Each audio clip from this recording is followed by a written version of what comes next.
We are often told that simplicity has its own profoundness. I realized it firsthand while reading Dr. Anand Ranganathan's new book, Hindus in Hindu Rashtra, published by BluOne Inc. Dr. Ranganathan doesn't need any introduction. He's a scientist who is also a foremost public intellectual with a following in social media that will seem even many of the celebrities. But this book needs an introduction because this talks about some of the most important and pertinent issues which has been deliberately pushed under the carpet by the left liberal ecosystem. Here I must say that the very term is an oxymoron because there's nothing called left liberal. Because if you are liberal, you are not left, and you can't be left if you are liberal. So let's start our discussion with the author of the book, Dr. Ranganathan. Thank you, sir. Thank you very much. It is a wonderful book. It takes the issues head on. So the first question comes, you call Hindus 8th class citizens. Yes. That's a very harsh statement. What made you say that? Okay. First of all, thank you very much, Utpal, for this lovely discussion. And as far as your question is concerned, it just came across very naturally because, to be very honest with you, a couple of years ago, even I did not know the extent to which Hindus have been discriminated against. And let me draw a line here because it's not just Hindus who have been discriminated in this country. People from every strata of the society, belonging to every religion, caste, creed, have been discriminated against.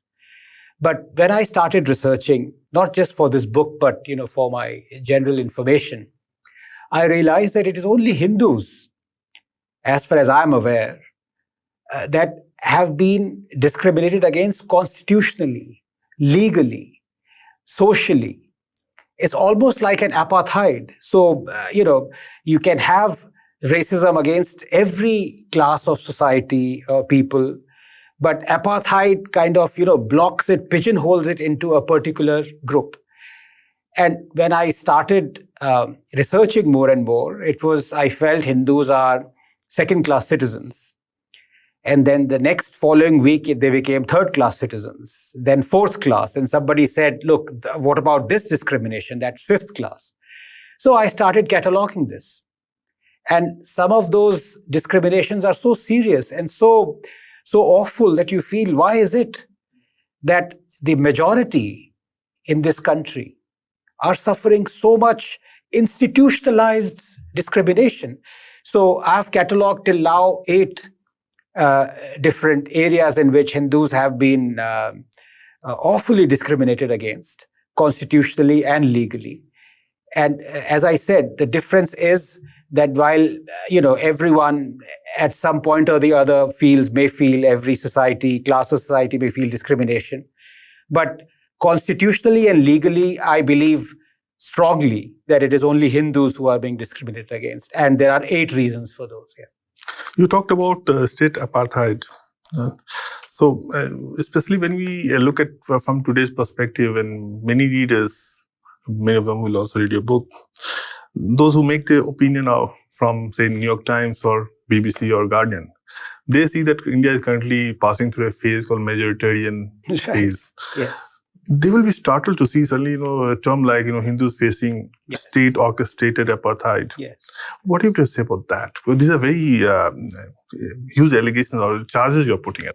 Yes. So, first of all, the people who read New York Times seriously, they don't need to be rebutted against because the tagline of New York Times is all the news that is fit to print. It should be all the news that is unfit to print. I strongly believe that. Yeah. So, पहले में वही clear हो गए जो New York Times पढ़ते हैं, they're like, they don't need to be rebutted. But anyhow, as I said, when they talk of majoritarianism, they are being selective to the extreme. They are bringing out examples where Hindus, for example, are marching for something and Hindus are fighting for a particular something to be abolished or to be brought in or something to be banned, and then they call it majoritarianism. Funnily enough, they don't remember majoritarianism when 7 lakh Hindus are refugees in their own land. Yeah. And they were driven out, ethnically cleansed. There was a genocide that they brush under the carpet or simply refuse to believe that it ever happened. And even if some of them may believe, they say, well, the killings were too few to be branded genocide. So now we are going to catalog genocides according to how many thousand people were killed, how many of them were ethnically cleansed or driven out, exodus. They call it exile instead of genocide. So all these terms have been used by the left periodically over decades. And when they can't escape facts, then they simply thrust those facts upon, oh, it was Jagmohan who was responsible for the genocide. Yeah. And there are so many examples like that. They forget majoritarianism. When you talk about lakhs pouring onto the streets demanding the beheading of Kamlesh Tiwari and ultimately succeeding in, I would say, if not them, then others, beheading Kamlesh Tiwari. They did the same for Nupur. So then it is not majoritarianism. When they talk of religious supremacy and exclusivist attitude, you only have to, go into the detail of what azan is all about and what are the primary things that you amplify using loudspeakers through azan. 46, quoting verses is not something that possibly you anticipated us to do. But the fact of the matter is, why is it that majoritarianism is remembered by them by completely removing one huge aspect of our society, 250 million people? Yeah. So, it's a complete sham. It's a complete sham. And it's sad because you don't expect a chunk of people who've reached so far as to be writing and shaping public opinion to be so selective. Public opinion, you want to garner public opinion, the first thing you must know is that it should be like science, ruthlessly objective, and leave it to the people to form their opinion. Don't form their opinion for them, I'm glad that the first chapter starts with, the issue of the state control of Hindu temples. And I believe, this is my personal opinion, I believe that Hindus need this thing more than even UCC. Yes. Yes. But why you think that Hindus, even 7 decades after independence, find their religious institutions controlled by state, while other religions are allowed to do whatever they want to? Yes. I think, and this is completely government agnostic, as I've said in the first paragraph itself, I've said, if Congress could bring in a legislation in 1959 that largely overturned what the Supreme Court decreed, why couldn't the BJP bring in a legislation to overturn the Congress legislation? So all governments are to blame. So this is completely, government agnostic. It's like Kamdhenu. It's like a cash cow, because you are getting lakhs of crores of essentially, money that is falling into your lap without you doing anything through a legislation. Hindus, I don't know, fortunately for the governments, just don't realize or ask questions. And I give concrete examples. And it's just not me. I've picked up this thread very late. There have been amazing luminaries who worked so much in this field. T.R. Ramesh comes to mind. Yes. J. Sai and Indic, legal firms that have talked about this, worked on this. Dayanand Saraswati ji, who filed a case and unfortunately, who's no more now. For 12 years, the case is dragging on in the Supreme Court. And this is the same Supreme Court that can hear some matters that it wants to within hours, or midnight. Yeah. So, in fact, very recent example is of Gyanvyapi, when the, I think Allahabad High Court allowed the ASI survey. Yeah. Within hours, the Supreme Court said, we are going to read the email that the opposing side has sent us. This is the extent to which they would go for other cases, but not this. So the selectivity is rampant everywhere.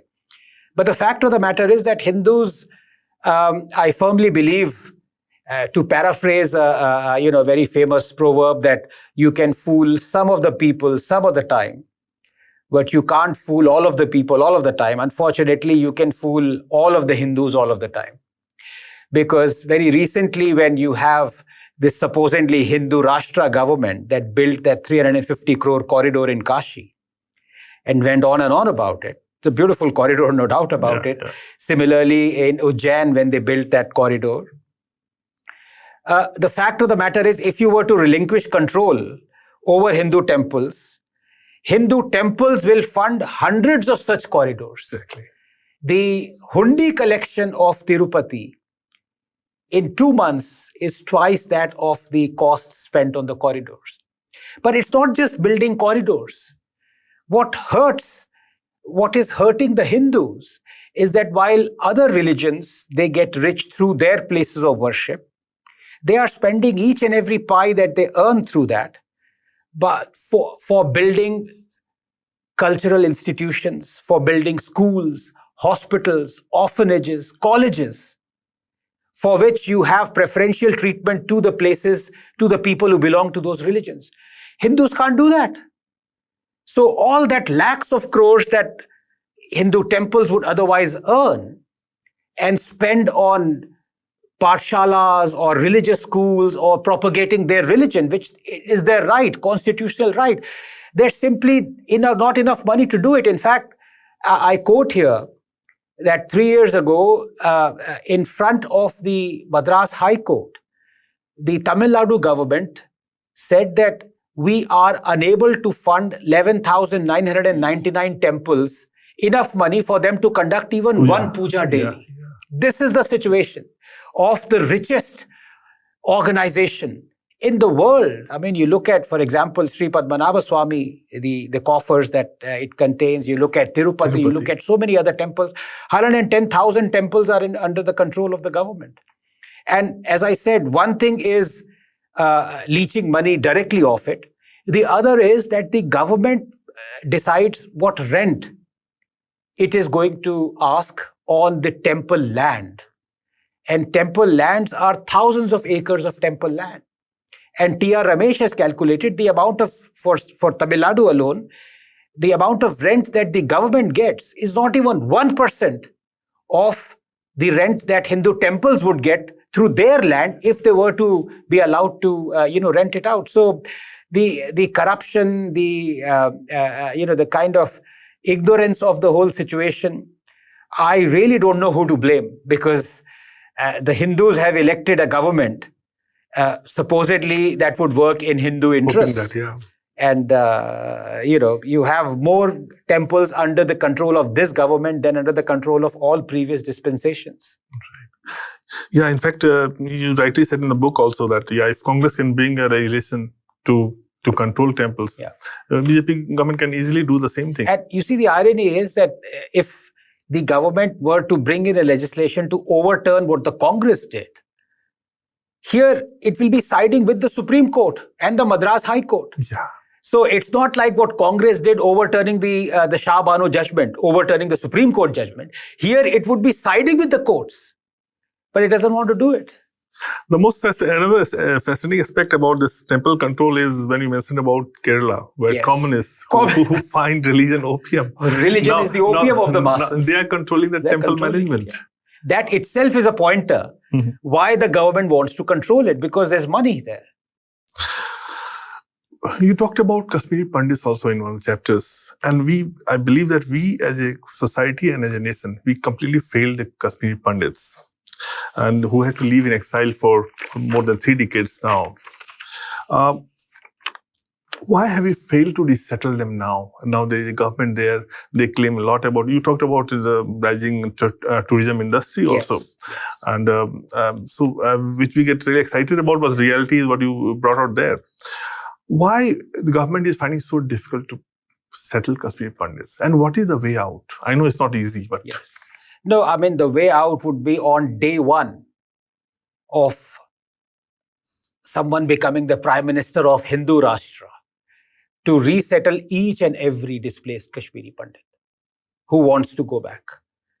And if Kashmiri Pandits, I know it's been 30 years, you see, so they've settled, it's been 2 generations now. So many of them have settled in Maharashtra, where Bal Thackeray was the only leader who actually reserved positions for them and, welcomed them. No other, you people castigate Bal Thackeray for a lot of reasons, but here he was the only one. And Kashmiri Pandits remember that, many of them. But the question is, you can't call yourself a civilized nation if you have refugees in your own land. I can't think of any country, large country, with people who are the majority. That still doesn't matter. But citizens of the country being refugees in their own land, it's just unthinkable. I can't wrap my head around it. Do you know of Americans who are refugees in America? Do you know of Britons who are refugees in Britain? There are refugees, Syrian refugees, they're outside Syria. I mean, refugees technically would be outside that country because they've been driven out, they've been exiled. Here we have 7 lakh refugees in our own country. How on earth are we calling it a Hindu Rashtra? First of all, I don't get this. That itself should be a stick to beat, metaphorically, those people who allege this is a Hindu Rashtra. You name a country where people are refugees in their own land. Number 2, now I come to the government. And across, again, these are all, in fact, most of these things, if not all, are government and ideology agnostic. So I can't blame just the Congress or just any other non-BJP government. Every government is equally to blame because this issue concerns India. This doesn't concern any party. And when you look at the BJP, so of the last 30 years, it's been almost 15 to 16 years that BJP has been at the reins. The other 15 have been divided between Congress and non-Congress, non-BJP governments. None of them have thought of resettling Kashmiri Hindus. But what is worse? There are 2 things. Number 1, we know politicians always work on vote banks. So Kashmiri Hindus, they have figured out, maybe it took them a day to figure out, Kashmiri Hindus are not vote banks. B, they're all fragmented, so they're all over the country, so they don't form a chunk. So it doesn't really matter. They're not going to decide who will form the government. So let's not worry about them. Politicians think like that. But why the hell is the judiciary thinking like that? On what basis did the judiciary say that so much time has elapsed that we cannot reopen the cases of atrocities against Kashmiri Hindus, especially during the genocide? That is criminal, at the risk of having another contempt court case filed against me. But somebody has to say this. And the real tragic thing, Supreme Court has not said it just once, said it twice. First time it said it, 6 months later, it constituted a committee, SIT, to investigate cases and reopened the cases of the Sikh genocide, which happened 6 to 7 years before the Kashmiri genocide. So they can reopen those cases. They can't reopen this. It's just so bizarre and so sad. I mean, as I said, we were a banana republic the moment we became a republic. Let's be very honest about it. You say that, you make a very interesting point when you say that, the Kashmir Pandits are Gandhis without guns. Yes. And obviously an analogy to what Arundhati said about Maoists. But isn't this true about other Hindus also? You see the case in Bengal, for instance. Yes, absolutely. And, and this is the irony. You worship Mahatma Gandhi, in this some do, unfortunately. I have to be very careful there as well, because the Supreme Court had said, you cannot insult Mahatma Gandhi. So I don't know what insult means. It's all very subjective, right? Yeah. So whatever I say might be construed as an insult against Bapuji. So, I might be put behind bars there, but what the heck. And you calling, following on the footsteps of ahimsa and doing that. So you encourage people to do it. When people do it, you don't give them justice. Now, it can't work like that, So what are you saying? Are you saying that people will get justice in this country only when they pick up the guns? Historically, unfortunately, the saddest part of this country is that is true. You look at people trying to placate Maoists. Why? Because Maoists picked up guns. You look at Mizo National Front. I mean, the Mizo Accord was signed between the government and the people who were who had picked up guns, who were violent. I mean, the Aizawl bombing that the Prime Minister talked of yesterday was all to do with Mizo National Front and everything. So when people pick up guns and then they may surrender them or relinquish that, armed struggle, then you respect them. You want people like Gilani and JKLF traditionally to come to the table. But the people who never pick up guns, who demand justice through legal means, who, walk on the path of ahimsa, you ignore them. So as I said, ours is a country that, waits for justice when people have died. Our state is just saying to Kashmiri Pandits, wait a little more, when you die, we'll do something in your memory. That is what this country is. The book is full of, interesting one-liners. Apart from that, the very idea you put forward there. And one of the lines I really liked about the book when you say that Kashmir Pandits are like Jews, yes, but India is not Israel. Yes. Why India is not Israel? Yeah. Now, that is actually a very serious question to ponder about. At one level, it should be very easy, because it's not just about Israelis. It's about a nation and whether it cares for its nationals. So it's not about Israel, America, or UK, or any country, or India. If you are a nation state, every national is precious for you. So if injustice has been meted out to anyone, you will go the extra mile to make sure justice is given to that. We've not done it. Forget about Kashmiri Hindus, against a lot of people belonging to different groups or societies. That's a fact. But it hurts because Kashmiri Hindus are like Jews. They actually never picked up arms. And many Jews have wondered this aloud, that, especially during the World War, and they've said it in a very disparaging way, and I don't agree with that at all. They said, why didn't the Jews pick up arms against the Germans? They couldn't. The nation was very strong, the Nazis and others. But there have been, fantastic authors like Primo Levi, who's talked about, if not now, when? I mean, that's one of the, and then he went into, kind of a resistance movement and all that. Kashmiri Hindus have not picked up arms, so they are like Jews. But Israel, what Israel does. It goes till the extra, not just mile, extra millimeter to make sure every injustice meted out to a Jew is avenged. Very thoughtfully. Yes. Now, how is it possible that it does it? You can say it has the support of America, but that's just beating about the bush. If you think something is right, you don't need the support.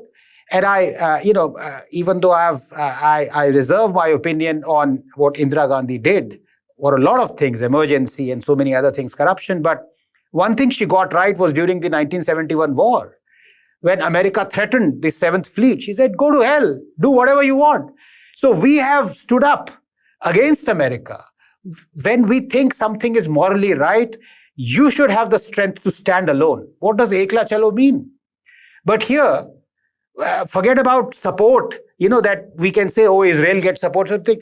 We ourselves are not willing to stand up. So we are not Israel, and I don't know when we would become Israel. I doubt it very much. I doubt it.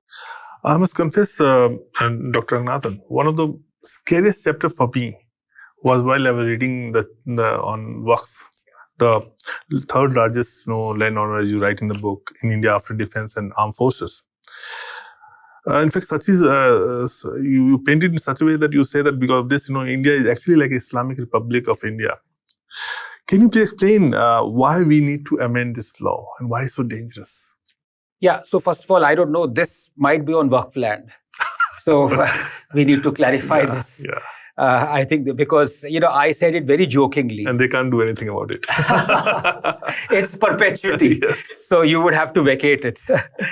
But I said it jokingly in a show that, who knows, I was in Times Now studio. I said, this might be on Waqf land. It turned out to be on Waqf land.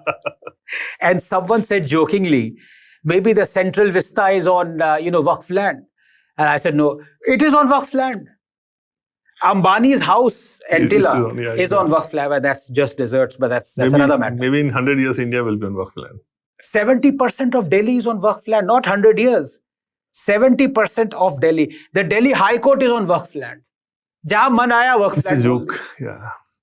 And you see, the thing is, very recently the whole controversy erupted because a 1500-year-old temple in Tamil Nadu was supposed to be on Waqf land.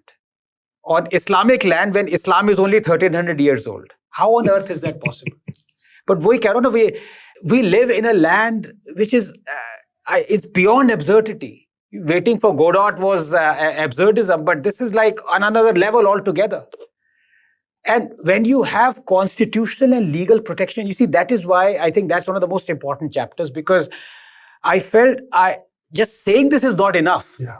I have to convince the reader. I have to get quotes from the Waqf Act. I have to get quotes from some of the acts that were about to be legalized but weren't. For example, what happens? The demolition can happen at any time. All those things were almost like even, and I say, Islamic countries don't have these draconian provisions, but we do. So are we, and we are being called living in Hindu Rashtra? Are kaisi baat kar rahe ho yaar? Most of the land we are sitting on is, and if you look at the origins of Waqf land, which I go into as well, you see the Britishers, they wanted to placate post 1857 and all that. So most of it is, you have to go back to that time. But ultimately, after independence, we can't blame the Brits anymore. Exactly. We have our law. And 2014, 123 properties, I think some of them I quote. The dying days of the UPA, they simply relinquished it. It's unbelievable. Unbelievable. And I quote verbatim the letter of Mrs. Indira Gandhi during the emergency. Some of the things that people, All India Muslim Personal Law Board and other people, opponents of the Waqf, go back again and again that, look, a sitting Prime Minister said this. They're not worried that it was during the emergency. They're not worried that it was 40, 50 years ago. No. What has been written, that is why I say this, let's not go about by some Hindu has been discriminated or Muslim. No. These are constitutional discriminations. They cannot be removed unless there is a will. And it's just not the will of the people. The governments have to have the will. Yes, yesterday we had, or day before yesterday, we had Kapil Sibal. He's arguing the case for removing the abrogation of Article 370. And he says there should be a referendum. Can you imagine the cheek of the guy? He wants a Brexit-like referendum for 370 to remove the abrogation that the government brought in. Now you ask that guy, should there have been a referendum for building Ram Mandir? Or should there be a referendum for giving Kashi and Mathura back to the Hindus? What will he say? He will say no. Yeah. Because he knows what the answer is going to be. But when it suits them, then they want to. But as I said, I don't fault the people who stand up for injustice. They are standing up because they know the state is weak. As people have Occam's razor, I have what is called the Anderson razor. Warren Anderson was the Union Carbide chief. I don't blame him for running away. That's his job. If criminals don't run away, you don't call them criminals. I blame Rajiv Gandhi and the government that went till the tarmac to escort him, and he flew away. So if you apply the Anderson razor, I don't blame the people who've written these acts. I don't blame the people who are proponents of these acts. I blame our sitting governments. Because they're doing nothing about these. That's someone to be blamed. One of the chapters which I could really connect to and relate to was on right to education. Yes. My family runs school, so I know what it matters to and how difficult it has become to run a school. Yes. Can you tell our potential reader how RTE is anti-Hindu in its character? Yes. So this is something where the BJP is equally complicit, not just because the RTE came almost 15 years ago and it is still applicable, it's still being applied, but because one of the key constitutional amendments was passed with the support of the BJP. And I mentioned that there. And that key amendment literally does not put it on the minority institutions to take in economically weaker section, people from the economically weaker section. Now, if that is not discrimination, I really don't know what is. And it has been put in stone. That's what I mean. These are constitutional and legal discriminations. So only Hindu-run schools are forced to take in children from the EWS. The other minority institutions don't. It is not up to the Hindu, the Christians or the Muslims or the Sikh institutions or Jains or Buddhists. They cannot be forced to take in things. And you see what happens. You have Hindu-run schools. Many of them are so poor. They're doing it out of an altruistic value. They want to educate society. They feel they should. They're running on pavements and all. Economically weaker section pupils obviously cannot afford the fees. So they are brought in free. There is no fee for them. But RTE also mandates that you have to give uniforms, you have to give school books. All those things are to be provided for the EWS. The Hindu schools have to do it. And when they do it, most of their money goes into that. And the other pupils who are not EWS, who are studying there, they realize that, the school cannot function like this. The school cannot make profit. There are no revenues. All the revenue stream has to go into, the other thing. And what happens slowly over time, which is happening, in the Hindu schools will close down. It is closing, yeah. Closing down, you know it. Tens of thousands have closed down. The teachers have gone on strike because the compensation by the government takes years. That also I quote, the provision Maharashtra, lakhs of, the teachers went on strike. But the most devastating thing is that when the children of the the parents of the Hindu children realize that, look, this school is going to close down, which school do they go to? They will go to Christian schools. They will go to madrasas. They will pick up any school. And when they go to such schools, those schools have a constitutional mandate to teach about their religion. And over time, what will happen to Hindu children? They will be taught, I'm not talking about coercion, but coercion does happen. It is a fact. You go to a minority institution and it may not be overt, it will be covert. But it does happen. And what will happen is you're actually it's not, brainwashing is a very strong term you can use, but children are brainwashed. But you are coercing them to leave the folds of Hinduism in a Hindu Rashtra. And that's a farce. I mean, it's just, and this is so constitutional, so dangerous, because I quote not one, but two articles of the Constitution that give complete right to the minorities, and one amendment.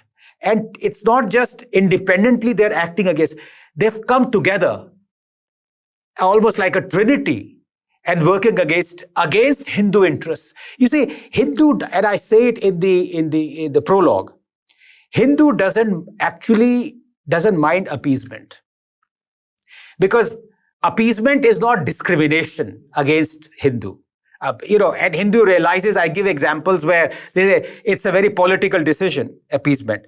BJP does it all the time. I mean, I quote the instance where in Nagaland, when they're fighting elections, they promised every senior citizen a free trip to Jerusalem.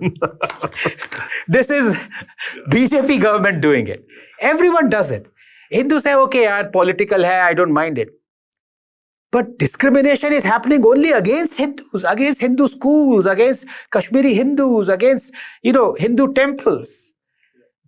If they don't mind even that, I don't foresee forget about, 70, 80 years, 20, 30 years down the line, we are staring at, Hindu being obliterated constitutionally. You can't do anything about it. Yeah. One of the most profoundest statement I found in chapter 5, where you write, and I quote you, in Hinduism, religion is an offshoot of the way of life, while in Islam, way of life is an offshoot of religion. Isn't that the basis of most communal discourse we see in India and elsewhere? Yes. Can you explain that?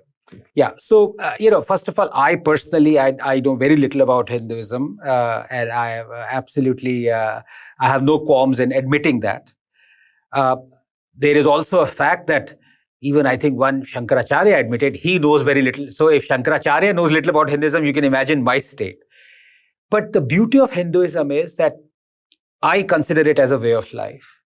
Everything goes in Hinduism. It's an all questioning. The starting preamble of Hinduism is you question everything. There are sects in Hinduism that promote not being religious at all. I mean, Charvak, the philosophy is, atheists. It promotes it. Lingayats, the biggest community, they don't believe in Vedas. So Hinduism is, you can say rhetorically, what kind of a religion is Hinduism that promotes atheism? I mean, it's so contradictory, but that's the beauty of this. And it's a way of life. And any offshoot of it, religious offshoot of it, because there are gods and there are rituals and which is what religion brings to the table. Those are an offshoot of the genesis of Hinduism, which is that it was a way of life, all questioning philosophical way of life. And when you have anything as an offshoot of a way of life, ways of life change, they evolve. By virtue of it, you gain mutations, you have mutations, you assimilate good mutations. Sometimes if you assimilate bad mutations, you die. But if you assimilate good mutations, you adapt. That is the whole theory of evolution. That is the way to survive in the world. And ways of life, when they change and they are amenable to change, that is how Hinduism has survived. And that is the beauty of Hinduism. But if you have, for example, a way of life being dictated by something that is put in stone, that cannot change, not even forget about one verse, but one comma cannot be altered, one full stop cannot be removed, then everything that is your way of life is an offshoot of what has been written more than 1,000 years ago. So your ways of life can change maybe a little bit, but reform is impossible. You cannot, and when they say adapt, please remember, Abrahamic religions, they're not adapting. They are forcing others to adapt to their religion. It's the other way around, you see. So, and the examples are before us. You give me one example where the modern Indian state has forced a reform in Islam, for example. There is none. It tried with Shah Bano. It failed. The state reverted. Okay. Triple talaq is not a reform in the religion of Islam because it is not there in the Quran. Anything that is in the Quran, if the state wants to reform it or says that something that is emanated from it, it will never be allowed to do it. Never. It may do it, but it will be overturned by governments. It will not be followed by people. We've seen the examples. I'm not saying anything, quote unquote, unpalatable or inflammatory because I'm quoting facts out here.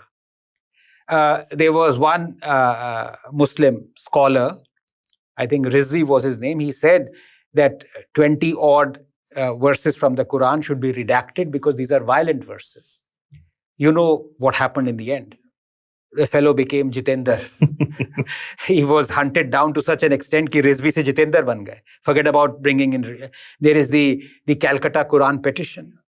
People have been arrested for even suggesting that. So why is that happening? Because it has been set in stone. You look at the other side. You know the Hindu code bills that were brought in. There's rampant reform in Hinduism that is happening all the time. And it's not just structural reform. People are doing it all the time. Because it is people-centric, because everything emanates from the way of life. And whose way of life is to be followed? Who is to tell me? Are you going to tell me that I should dress in a particular way? Tomorrow a Hindu will come around. Who the hell are you to tell me that what I should be wearing? And legitimately so. Because anyone who is now a bit, anxious of the way we dress or how much we reveal, are you going to say that millions of Naga sadhus who don't dress at all, who are naked, should no longer be, allowed to roam freely on the streets? Are you going to tell me that? That is the beauty of Hinduism. Everything is allowed. And I just feel a little bit perturbed that the Hindus, at least some of them, if not many, are going to or veering towards an Abrahamic lens of looking at Hinduism. But let me also say this, prefix that I'm ambivalent towards blaming them entirely, because what they're seeing is rampant hypocrisy. What they're seeing is the state buckling down to whenever the Abrahamics protest about any change which is brought to them. And all the bad words and everything is always used against Hindus. So they're saying, yeah, we are so open, but everyone condemns us. Logon ka band baj jata hai when they are trying to condemn, in films or in normal things. As I have said, I have no point. I will never, go against banning anything. First of all, being a free speech absolutist, I am against that. But I'm also against people saying things about Hindu religion, and I've said it openly, as long as they put a disclaimer ki yes, we are hypocrites, number one. Hamari, I don't know, to use an unparliamentary language, I want a disclaimer where they say ki we can talk about Hinduism, the ills of it in films, everything, but baki religions ki karne mein hamari put that as a disclaimer. Then you can criticize whoever you want. Because what is happening now is, in every film that you watch, the youngsters are watching only Hindus being shown, or Hindu religion being shown, the negative aspects of it being shown. And they walk out of the theater thinking, well, I don't like this religion at all because I've been shown the negative aspects of it. They don't know the negative aspects, they're not being shown of any other religion. That is being selective. And believe it or not, who protested against it? First, it was Dr. Ambedkar. Because a book came out by, I think, Catherine Mayo. And, Ambedkar said, while it is, people who read that book may, come back with an impression that everything that is wrong with Hinduism itself. Nothing could be further from the truth. He said, there are things that are equally wrong, if not more, in Islam. Ambedkar said this, and 100 years ago. And now we are, we don't have courage to even repeat what Ambedkar said. So, that's the way it goes. One thing that constantly, and repeatedly comes out in the book, and quite rightly so, is the institutional discrimination. You use a stronger word, apartheid, yes, against Hindus. And the acts like, the Places Worship Act or even RT Act, the example of that, where, we see executive, legislative tyranny or even judicial overreach, completely, targeting one particular religion. Can you tell us more about that part of it? So something that is really, I would say, I have no other word for it. And I've said this publicly at the risk of, again, garnering a contempt. Because how on earth are 1 billion people being prevented from approaching the courts legally if they want to correct a historical injustice? I can't explain it to myself. I'm talking about the Places of Worship Act. Are Hindus not allowed to even approach the courts? Because that is what it means. It says that everything is status quo except Ram Janam Bhoomi, because this act came in 1991. Except Ram Janam Bhoomi, that was disputed then. Every other structure will remain as it was on 15th August 1947. Very patronizing. You can see Gyan Vyapi. You see the photos. I've seen it. Any fool would be able to make out that they have Aurangzeb built a mosque on top by destroying a temple. You see Nandi's direction. You see that. You see Mathura. Yeah.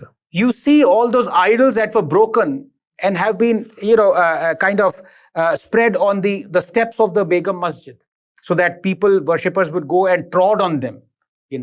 This is the kind of cruelty. And the courts, our parliamentarians, our legislature doesn't want Hindus to approach the courts to correct this.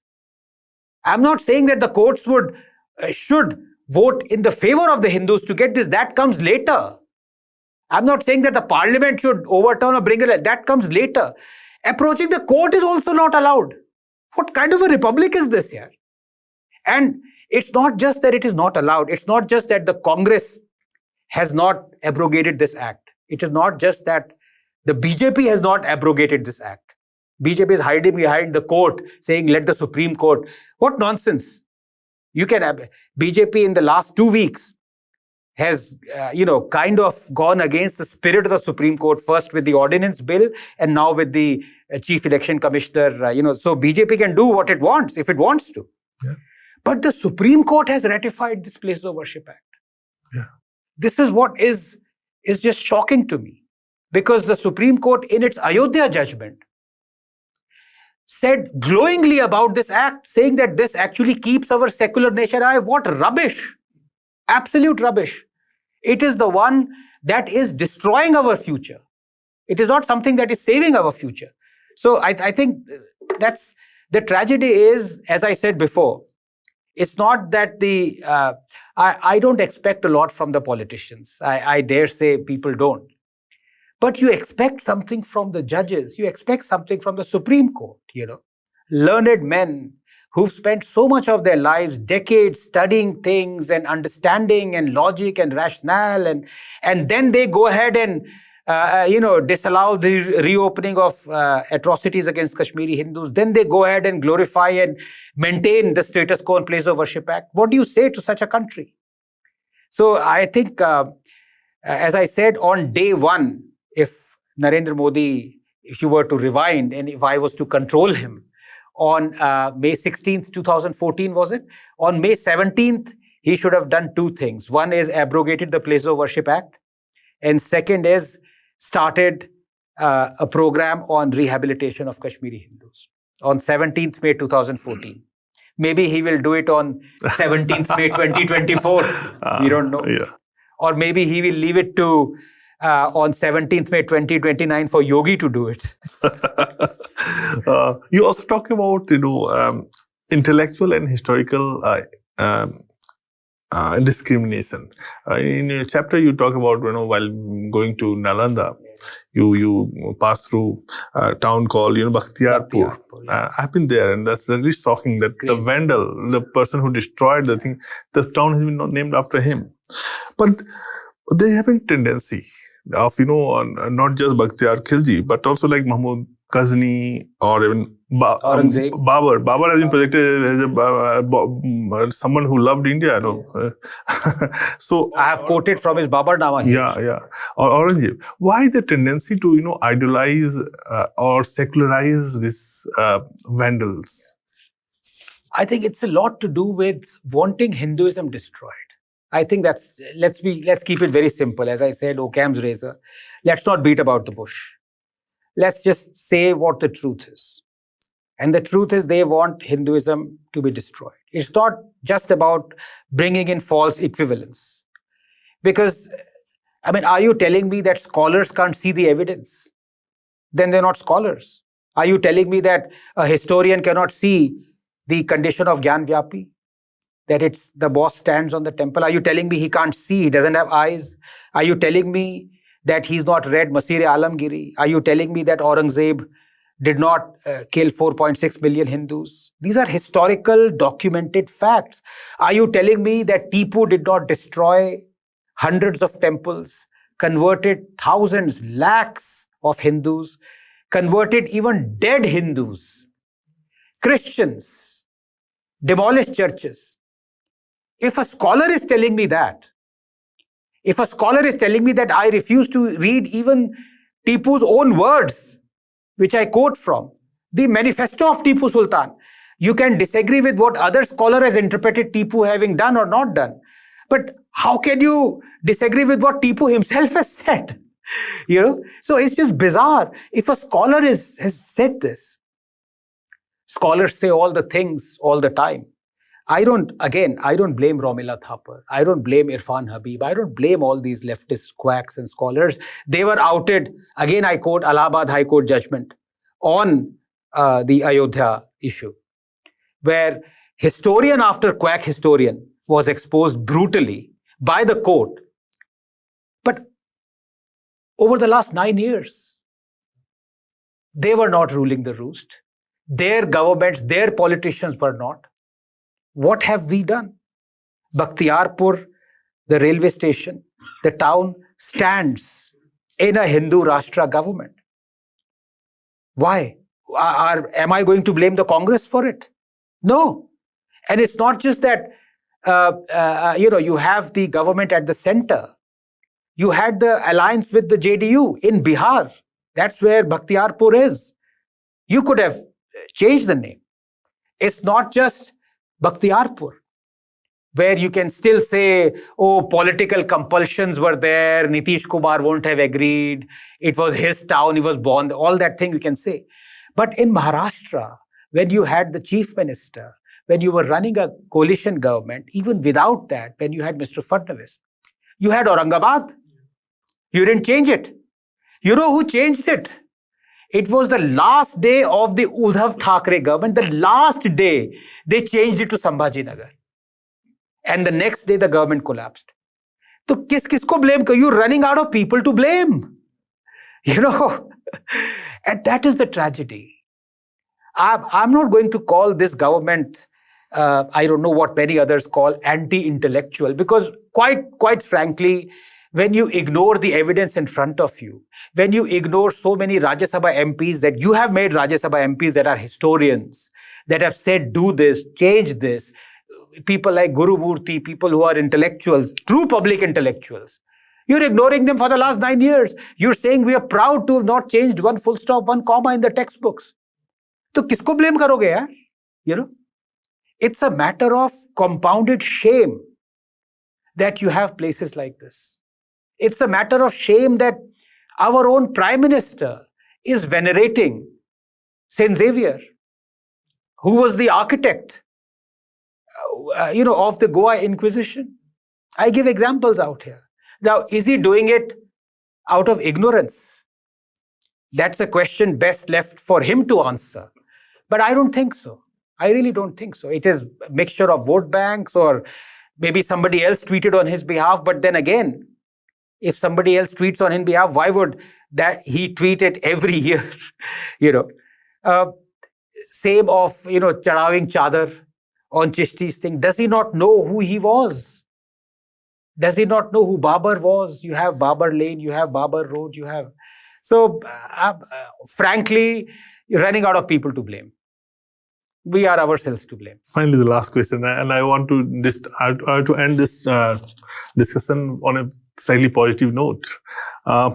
India is celebrating its 75th independence. How you see next 25 years of India's journey? And what do you think India can do to not repeat the mistakes it had done in the past 75 years? Yeah, I think that requires another discussion of similar length. But I'll say, and I've said this before, more than I consider, because all of us love India, let's be very honest about it, and none of us are politicians. We don't have to placate or appease anyone or discriminate against anyone or go for vote banks. We can say whatever we want. So let us say whatever we want to say. I believe that more than India being a land of opportunities, India is a land of missed opportunities, because everything, the world is our oyster. In every field we see, we are waiting to excel. But why are we waiting? We have excelled in a lot of fields. We've come this far because of our enterprise. But I take you back in order to predict what will happen 20 years from now, 25 years from now. I'm not a futurologist, but I think the most logical way to predict what will happen in 2047, 25 years from now, is to see how we were 25 years before, and what we are now. Now, let's go back 25 years and see what we were. We were shackled. That was a time of liberalization. Had liberalization not happened, we would have been a basket case like Pakistan. We were saved. This whole country was saved. Okay? But our shackles weren't completely removed. We still are shackled. We still are hobbling towards a glorious sunrise or whatever you may call it. But we were saved by liberalization. And truly, whatever we see, the differences, health parameters, economic parameters, we see the condition 1990, 91, and we see now we mortgaged our gold, we actually loaded our gold, and the ships sailed. They were about to, go to the port, and UK mortgaged to Bank of England. Our foreign reserves exchange were then 0.6 billion, not even $1 billion. Today they are $600 billion, right? All this has happened in a span of 25 years because of liberalization. But have we learned our lessons? Have we completely relinquished state control over the things that state should have no business to be in? No, we haven't. This Prime Minister really endeared me in 2013 when he said a government has no business to be in business. Truly, remarkably. But in the last 9 years, all this government is in the business of running businesses. Plus, it is running temples as well. So, the more we change, the more we remain the same. I just feel, at least the new generation, we've gone through hell. We've personally not, but we've seen India go through hell. And then recover because of liberalization through our enterprise. And if we were to unleash this, if we were to unshackle our new generation, truly, my God, the things we can achieve is just unbelievable. Forget about 25 years, and 10 years we can do it. What we think we might do in 25 years. Thank you, Dr. Ranganathan. It's a real pleasure. Thank you so much. Thank you. Thank you. Thank you. Take care. Thank you.